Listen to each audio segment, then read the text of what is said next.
Good afternoon, everybody. Welcome to Drake's Talk Show. I'm your host, Drake. Today we'll be starring Wade Watts. Wade, thanks for coming. We're happy to have you. Of course. Anytime.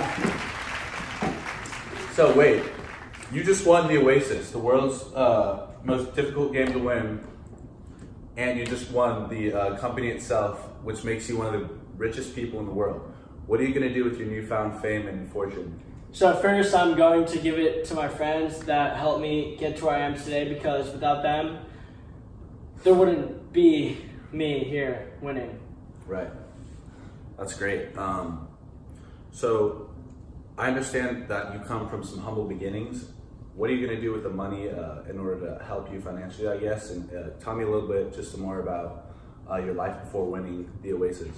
So, and I forgot to mention, but another thing I'm going to do with the money is to give it to the homeless. People are going through poverty right now, because when I was growing up, it was very hard for me. I had 14 other people living in a trailer with my aunt and I, and there was just like no electricity, water shortages, food shortages, Wow. and a bunch of like shelter issues. So yeah, it was very tough. That's incredible. Since you were so poor then, can you just walk me through a little bit how you managed to be successful in the Oasis? Did you need to buy anything in order to find the clues or anything like that? No, so the best thing about the Oasis to me is that it was free, so that's why I chose to play. I had nothing to lose, so yeah. Nice. I just thought it'd be like another opportunity to get money, so yeah. So what made you different than all the other billions of players in the Oasis? What made you different and allowed you to find Holiday's Easter eggs? Like I said, I had nothing to lose. I had a great mindset going into it. I knew I had to just persevere through anything that came at me. And another good thing about, like, I guess I have an advantage over people is that I grew up idolizing Holiday and just like watching every move he does, and yeah. Awesome. So I know you just mentioned you had some trouble along the way. The IOI is one of the world's top technology companies, which is rivals with your company now, and they went through great lengths in order to try to stop you from finding Holiday's clues and try to win the game for themselves. So were you ever confronted by the IOI and faced any difficulty? Yeah, so a crazy story is they actually bombed my trailer. So everyone there died besides me, because I had a coin that I won off a game. So basically that was just an extra life to me. I thought it was useless, and then I guess it's just an extra life, so I'm very grateful for that, but I'm just so devastating. That's very, very hard. Yeah, that's tough. I'm sorry to hear that. Thank you. What do you think was the biggest obstacle you faced in your journey, and how did you overcome that obstacle in order to find the Easter eggs?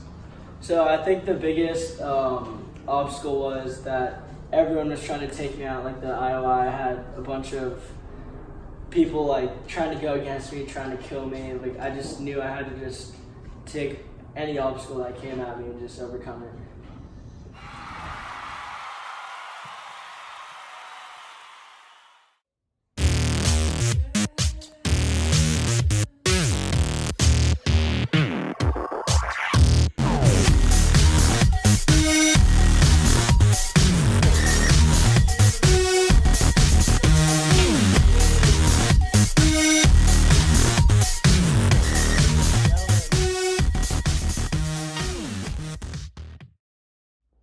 Let's get this thing started, guys. Yeah, I got him from here. Thank you. Thank you. Come on. Come on, Mr. Strongbow.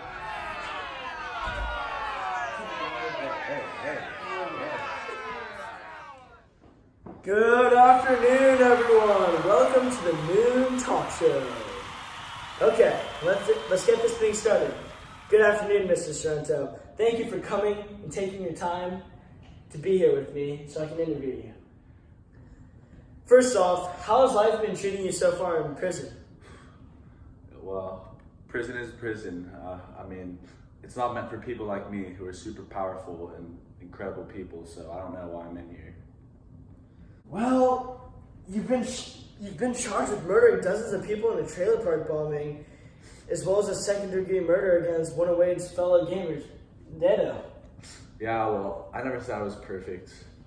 Wade Watts was simply somebody who was in my way of reaching Holiday's prize, so I attempted to take him out when I bombed his living complex. It was simply my way of trying to reach the prize before he did, but if I had known that he wasn't in the park, or in the trailer park, I wouldn't have done it, so I don't see why it's such a big deal. How does it feel that he had an extra life? Like, do you think that's unfair, or do you think that, like, it was, like, equal to everyone? Like, anyone could have got it by just winning the game? It just describes how lucky he kept getting in order to reach this prize. Like, he was catching all the breaks, and I was just pursuing it fairly and justly, just like everybody else, but Wade just had lucky breaks, and he figured out a way to get the prize before I did. All right. Well, considering the fact that you'll be spending the rest of your life in prison, do you wish you've done things differently in the past to try to win? To be completely honest, yeah, I would change a few things. I would go back and capture Wade Watts and his friends a lot earlier, and I'd be able to use their knowledge of the clues in order to take over the company and win the prize. So that's the only thing I would do different. All right, well, let's pretend that you did win Holiday's game. What would you do with that power, considering you're already one of the wealthiest people in the world? That was actually a great question. The first thing I would do is create a fee for all people who want to play in the Oasis, because Holiday's whole business model is completely absurd. My first priority would be to create more rules and guidelines for the Oasis and for those who play in it, so that there isn't as much free-for-all or type gaming, etc., because it's just really bad for the rest of the gamers. And if I charge everybody to play, I'd also make a lot more money. So I'm gonna go more into your prison life, because I know you'll be spending every single day there for the rest of your life until you die. So do you have like plans to like break out? What is like your daily routine? Mostly I'm just thinking about how to get back at Wade and try to regain the Holiday's gaming enterprise, because everything that he created should be mine. So that's what I think about every day when I'm in prison. So it sounds like you're very, very, very mad at Wade, because clearly throughout your free time, all you're doing is just thinking about Wade. Do you ever like play sports, read books, go to church or anything to try to like cleanse your soul, to try to like get back into life, like to be accepting into life again? No, absolutely not. All right. I don't believe in any of doing that stuff. I just believe in power and money, pretty much. All right, I think we should be good. I've heard just enough from this guy.